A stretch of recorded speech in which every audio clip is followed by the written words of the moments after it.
الصدفه جمعتني ان انا اكون قاعد جنب مجموعه من الالمان، فيهم ناس بتتكلم عربي، فيهم ناس مهتميه بالشأن العربي والشرق الاوسط، وكمان شغالين في مؤسسات حكوميه المانيه رسميه.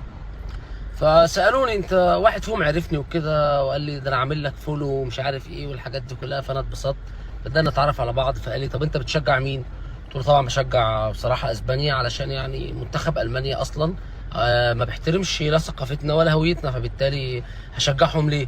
قال لي والله انتوا فاهمين غلط، ويا ريت تقول الكلام ده. المفروض ان انا كان هو هيقول الكلام ده، بس للاسف بعد الماتش يعني انفصلنا وانشغلنا، فكان المفروض ان هو يطلع على السناب يقول الكلام ده بصفته شخص الماني بيتكلم بالعربيه.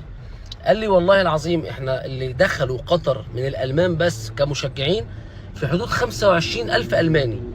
قال لي عملنا استطلاع سريع كده، 80% منهم بيلعنوا وزيره الداخليه الالمانيه بالحركه اللي هي عملتها، وقالوا قد ايه انسانه استغلاليه وانسانه مستفزه وبتستفز. قد ايه وزيره الداخليه الالمانيه ديت ست مستفزه واستغلاليه وكلها حركات بس انتخابيه.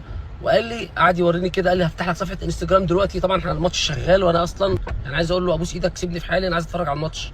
قال لي بص هوريك اهوت انستجرام تشوف بنفسك، الاف التعليقات كلهم بيشتموها، وازاي احنا رايحين بلد مستضيفه لكاس العالم عندها هويه معينه وثقافه معينه، ازاي ما نحترمهاش وازاي نستفز مشاعرهم وكل الكلام ده. قلت له بصراحه يعني والله كلامك اثر فيا، وانا فعلا ما كنتش اعرف الكلام ده كله. قال لي خلاص يعني اتمنى بقى انت تشجع المنتخب الالماني دلوقتي. قلت له لا برضه اشجع اسبانيا. ايه بقى بقول الكلام ده؟ شفتوا قعدتي مع الهوسبيتاليتي والفي اي بي بتقعدي مع ناس ازاي يوضحوا الصوره فانقلها للراي العام؟ قعدوني يا جدعان في هوسبيتاليتي بقى،